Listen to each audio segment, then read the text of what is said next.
Assalamualaikum warahmatullahi wabarakatuh. Alhamdulillahi rabbil alamin. Nahmaduhu wa nasta'inuhu wa nastaghfiruh wa na'udzu billahi min sururi anfusina wa min sayyiati a'malina. Man yahdihillahu fala mudilla lahu wa man yudlilhu fala hadiya lahu.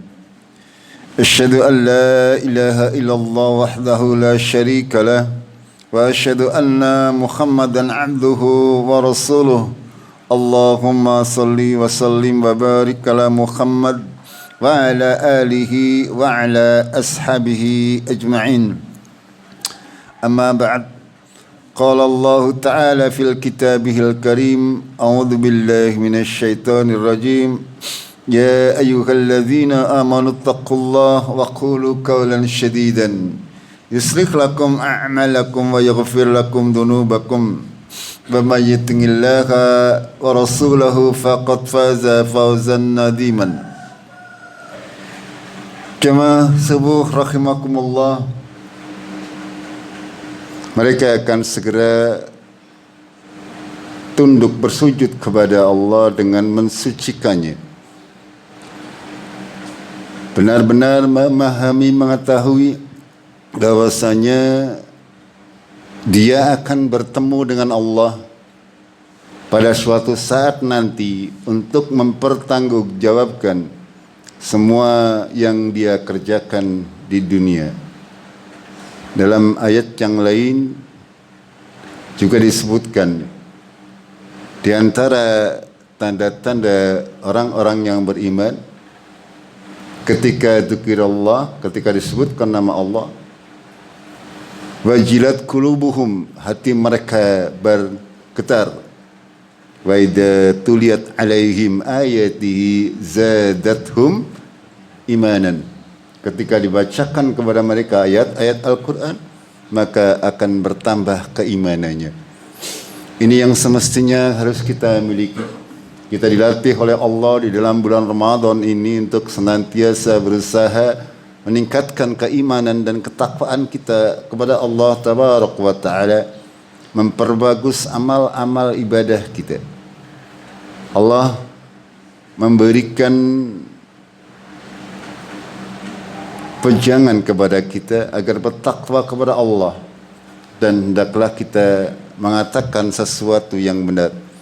Niscaya Allah akan memperbaiki amal-amal kita dan mengampuni dosa-dosa kita semuanya.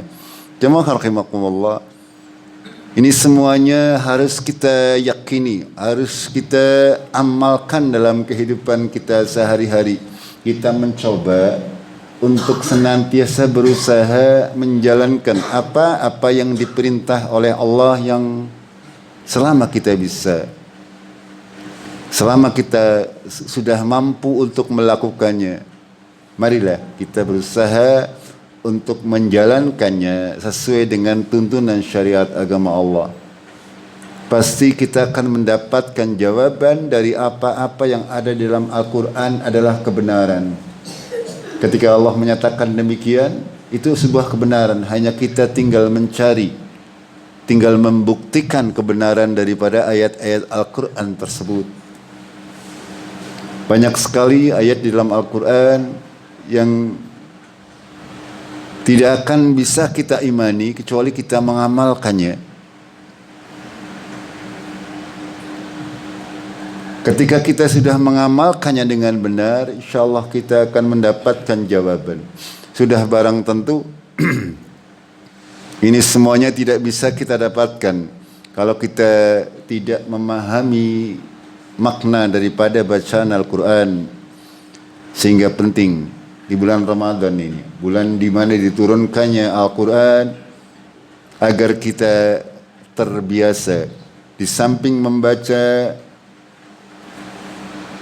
Al-Quran yang mengkhatamkan satu Al-Quran penuh, akan tapi kita juga harus senantiasa membaca makna dan tafsirnya, agar supaya kita semuanya mengetahui apa-apa yang diturunkan oleh Allah di dalam Al-Quran untuk kita jadikan pegangan di dalam kehidupan kita, di dalam beribadah kita kepada Allah Tabaraka wa Ta'ala.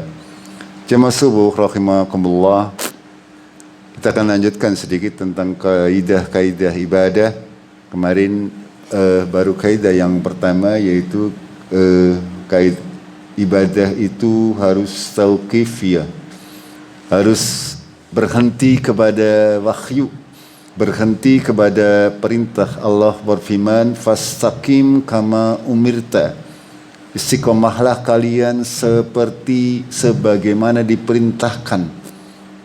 Kita menjalankan kewajiban-kewajiban sebagaimana yang ditunjukkan oleh Allah dan Rasulnya. Kita istiqomah di situ. Jangan mempunyai patokan ataupun panduan dalam beribadah selain daripada yang sudah digariskan oleh Allah dan Rasulnya. Ini namanya kaidah yang harus kita pegang erat. Ketika kita beribadah, pastikan, mantapkan bahwa itu semuanya ada dalilnya, ada dasar hukumnya dari Allah dan Rasulnya. Yang kedua adalah ibadah itu harus dilakukan dengan ikhlas, bersih dari noda-noda syirik. Karena kalau ibadah kita tercampur dengan kesyirikan, maka akan sia-sia ibadah kita. Dalam sebuah ayat, dalam sebuah hadis, Rasulullah sallallahu alaihi wasallam bersabda, Inna Allah la yaqbalu minal amal illa ma kana lahu khalisan. Allah tidak akan menerima sebuah amal kecuali amalan itu khalisan, ikhlas, murni. Wabtughiya bihi wajhuh, murni dan hanya untuk mencari wajahnya, untuk mencari keridhaan Allah, untuk mencari rahmat dari Allah Tabaraka wa Ta'ala. Bahwasanya kita di dalam beribadah tidak boleh kita mencampur adukan apa yang menjadi tujuan kita. Tujuan kita haruslah ikhlas, dan ini, keikhlasan ini adalah dimulai ketika kita meniatkan ibadah kita. Karena semua ibadah ini tergantung niatnya. Semua ibadah harus kita niati dengan ikhlas, tanpa ada embel-embel. Kita membiasakan dan kita melatih di bulan Ramadan ini, salah satunya adalah kita berlatih benar-benar untuk mengikhlaskan segala yang kita lakukan hanya untuk Allah, murni. Dalam hadis yang lain, Rasulullah sallallahu alaihi wasallam, qala Allah tabaraka wa ta'ala, Allah berfirman, anna aghna syuraka, ngani syirk, man amila amalan asyraka fihi ma'i ghairi taraktuhu wa syirkahu. Sesungguhnya aku tidak membutuhkan sesuatu.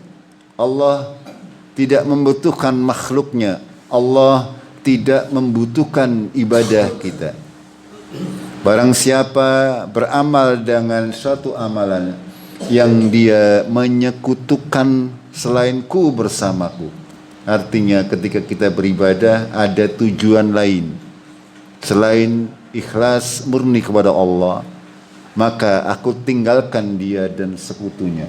Jemaah rahimakumullah, bahwasanya Allah Tabaraka wa Ta'ala senantiasa mengajarkan kepada kita bahwasanya beribadah itu harus betul-betul diniati ikhlas, tanpa ada sedikit pun niat selain Allah.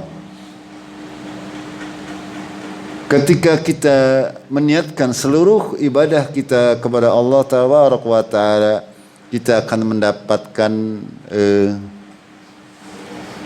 ziyadah, mendapatkan tambahan. Ya, barang kata Rasulullah, barang siapa yang akhiratnya menjadi tujuannya, maka dunia akan mengikutinya. Akan tapi ketika dunia yang menjadi tujuannya, maka akan dijadikan oleh Allah Dia senantiasa butuh akan dunianya. Segala macam yang kita lakukan kalau tujuannya adalah akhirat, dunia akan mengikuti dengan sendirinya. Akan tetapi kalau tujuannya hanya dunia, maka dijadikan oleh Allah, kita akan merasa tidak akan pernah cukup. Diberi berapapun juga masih akan kurang. Berbeda kalau tujuan kita akhirat. Artinya ketika kita misalnya mencari nafkah dengan tujuan untuk beribadah kepada Allah, maka ketika pada waktunya, pada masanya harus beristirahat untuk beribadah, dia segera beristirahat untuk ibadah, mencukupkan waktu untuk bekerja dan menyukupkan waktu untuk beribadah sesuai dengan porsinya masing-masing.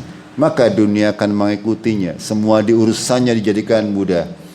Akan tetapi ketika kebalikannya, orang-orang yang mencari nafkah tanpa mengenal waktu, tanpa mengenal waktu-waktu untuk beribadah kepada Allah, akan senantiasa dijanjikan dunia ini tidak akan pernah ada cukupnya. Nih. Makanya kita harus senantiasa berusaha mengikhlaskan segala sesuatu yang kita lakukan di dalam kehidupan di dunia ini, apapun juga.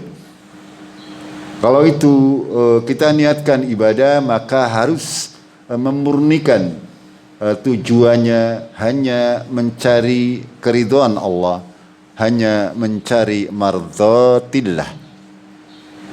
Ketika kita salat, ketika kita puasa, ketika kita belajar dan mengajar, ketika kita bersedekah dan lain sebagainya. Jangan sampai kita mencampuri tujuan ibadah kita dengan sesuatu selain daripada Allah. Itu yang kedua. Yang ketiga, ibadah itu harus meneladani Rasulullah sallallahu alaihi wasallam. Karena memang Allah tabaraka wa taala memilih di antara hamba-hambanya dari mulai Nabi Adam, lalu Nabi Nuh, Nabi Ibrahim dan seterusnya sampai Nabi Muhammad sallallahu alaihi wasallam sebagai utusan, sebagai contoh. Dalam Al-Qur'an Allah berfirman, "Inna arsalnaka basyiran wa nadhira." Ya. Kami mengutus engkau Muhammad sebagai basyiran wa nadhiran, sebagai pembawa kabar gembira dan pemberi peringatan. Pembawa kabar gembira bagi orang-orang yang mau menjalankan syariat agama Allah, dan membawa peringatan bagi orang-orang yang tidak mau mengikuti perintah Allah dan Rasulnya. Untuk itu Allah memilih di antara hamba-hambanya. Allah benar-benar sudah memilih di antara manusia itu Rasulullah Muhammad sebagai manusia terbaik. Disiapkan oleh Allah dari kelahirannya, dari masa kanak-kanaknya, dari masa remajanya. Sebelum diangkat menjadi Nabi, Nabi sallallahu alaihi wasallam Muhammad itu tidak pernah tidak pernah nonton tontonan kayak bujang-bujang yang lain. Okay? Yang namanya anak muda kan biasanya kalau zaman-zaman seperti itu mereka mempunyai hiburan, mempunyai keinginan untuk mencari sesuatu yang baru. Akan tetapi Nabi Muhammad SAW masa mudanya dihabiskan dengan mengembala kambing. Ya, pernah sekali Rasulullah SAW terbersik ingin melihat orkes Arab. Orkes Arab apa ya? Cuman dahulu di Arab sana ketika ada orang hajatan memang ada ya seperti itu, ya rebana dengan penyanyi. Qadarullah sampai di sana apa yang terjadi? Allah menidurkan beliau sehingga tidak sempat melihat selama hidupnya. Ada terbesit sekali lagi, 2 kali. Ya terbesit keinginan, nyong pengen kayak bujang batir lah ya. Kepengen nonton, tapi seperti itu 2 kali. 2 kali oleh Allah ditidurkan sehingga tidak melihat sama sekali. Subhanallah. Ini menandakan bahwa Rasulullah Shallallahu Alaihi Wasallam dipersiapkan oleh Allah semenjak muda. Ya. Semua para nabi itu dipersiapkan oleh Allah untuk menjadi contoh yang terbaik. Hatinya sudah dibersihkan oleh Allah. Sehingga ya setiap manusia kan anak setan nggih. Panjenengan nang jero kana setan. Cuman bulan puasa dibelenggu alhamdulillah. Termasuk Rasulullah Sallallahu Alaihi Wasallam. Akan tetapi setan pada diri Rasulullah itu sudah ditundukkan oleh Allah sehingga tidak menyuruh kecuali yang baik. Itu dalam diri kita ada malaikat-malaikat penyeru dan syaitan-syaitan penyeru. Setiap hari mereka bergulat untuk mempengaruhi kita. Tinggal hati siapa yang bersih dan hati siapa yang kotor. Ketika hatinya bersih, sing datang adalah yang menang adalah para malaikat yang menyuruh kepada kebaikan. Akan tapi ketika hati kita banyak dosa, hati kita banyak dikotori dengan hal-hal haram misalnya, maka yang dominan adalah syaitan. Itu. Allah berfirman, laqad kana lakum fi Rasulillahi uswatun hasanah liman kana yarjullaha wal yawmil akhir wa dzakarallaha katsiran. Dan sungguh telah ada pada diri Rasulullah contoh yang terbaik bagi orang-orang yang mengharapkan bertemu dengan Allah dan hari akhir dan banyak mengingat Allah. Ini pada diri Rasulullah sudah terdapat contoh yang paling baik. Dari mulai bangun tidur sampai tidur lagi, apapun yang dilakukan Rasulullah adalah sunnah. Kebaikan-kebaikan yang kalau bisa kita amalkan adalah bermanfaat bagi kita, yang terbaik bagi diri kita. Misalnya, Rasulullah ketika tidur itu miringnya kanan apa kiri? Kanan itu. Tapi panjenengan mungkin tidak seperti itu ya. Anak yang melumah, anak yang murub. Kalau saya sendiri seperti itu. Kepenaknya kok kiri kalau saya. Tapi kadang saya coba memaksa untuk mengikuti sunnah Rasulullah, ya, dengan miring kanan. Akan tetapi ya kadang-kadang kita tidak bisa 100%. Apakah tapi kita yakin bahwa ketika kita mencontoh Rasulullah itu pasti yang paling baik. Itu termasuk dalam permasalahan yang lain, apalagi untuk urusan ibadah. Itu kalau yang masalah tidur sih ya walaupun tidak mengikuti orang dosa. Itu tapi kalau untuk urusan ibadah Rasulullah bersabda, man akhdasa fi amrina hadza ma laisa fihi fahuwa raddun. Barang siapa yang akhdasa, membuat sesuatu yang baru fi amrina dalam urusan agama kami, apa-apa yang tidak dicontohkan, apa yang tidak dikerjakan oleh Rasulullah, fahuwa raddun, maka dia pasti akan ditolak ibadahnya. Artinya ibadahnya tidak diterima. Itu. Jemaah rahimakumullah, ketika kita berbicara terkait hal ini, ya kita harus bukan berarti orang yang melakukan hal-hal yang tidak ada contohnya ibadahnya sia-sia semuanya. Ya tidak seperti itu. Tergantung dari seberapa besar dampak dosa yang ditimbulkan. Ketika orang yang melakukan ibadah yang tidak ada dasarnya dari Rasulullah Sallallahu Alaihi Wasallam, itu mereka akan menanggung dosa, ya, akan menanggung segala konsekuensinya.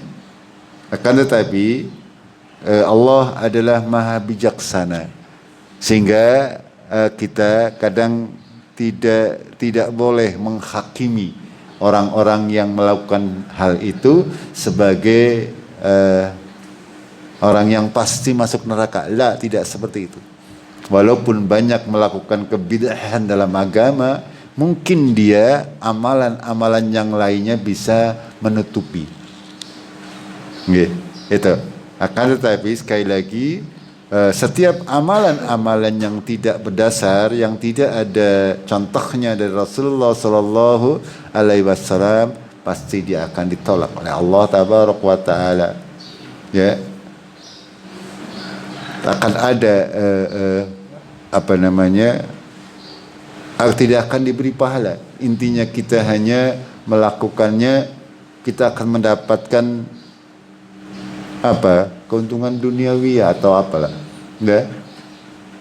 Makanya itu tidak akan sama sekali tidak akan mendapatkan pahala. Ya, kalau misalnya ada orang sholat puasa, sebagian mengikuti sunnah Rasulullah, sebagian tidak mengikuti, maka akan mengurangi pahala yang dia kerjakan. Itu.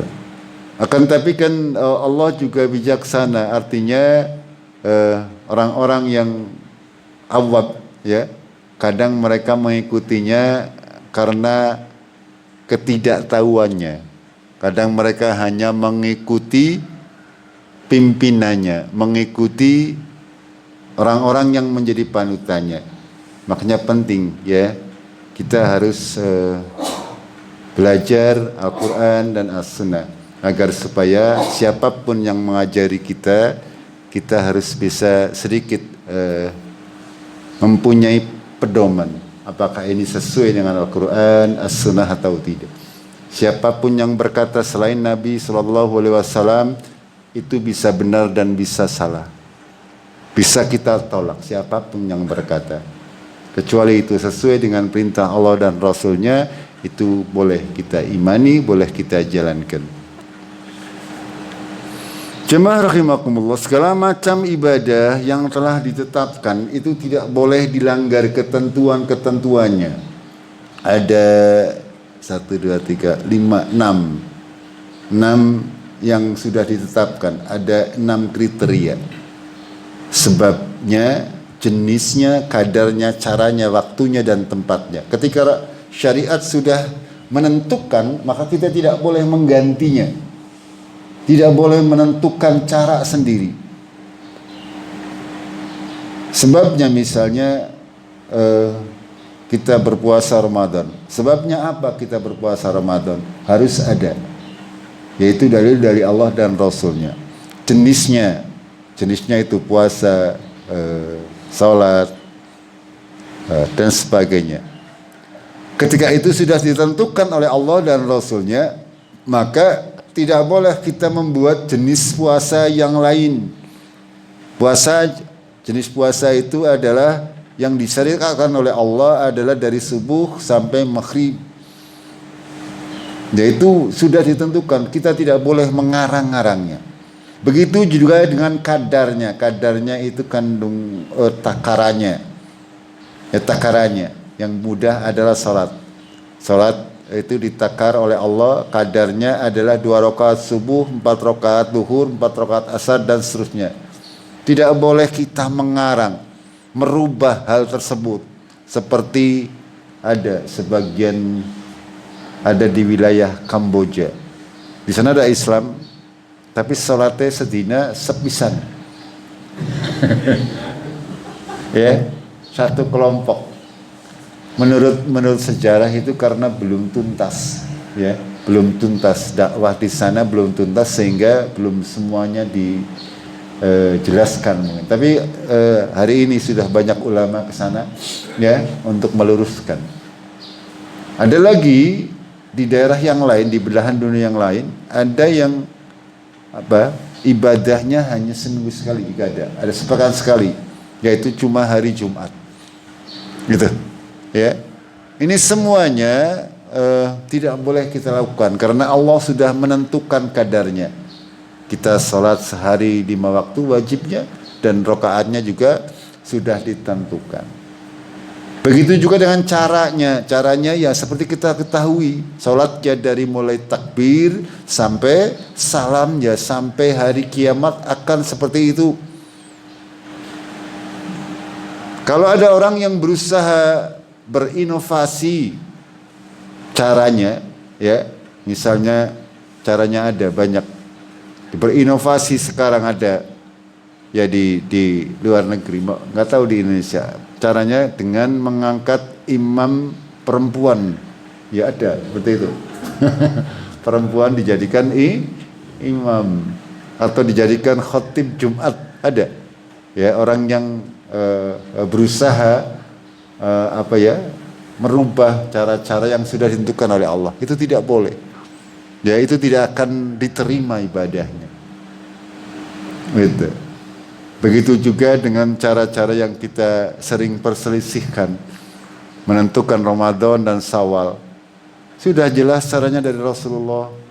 Ya, sumu li ru'yatihi wa aftiru li ru'yatihi. Jelas sekali dari Rasulullah.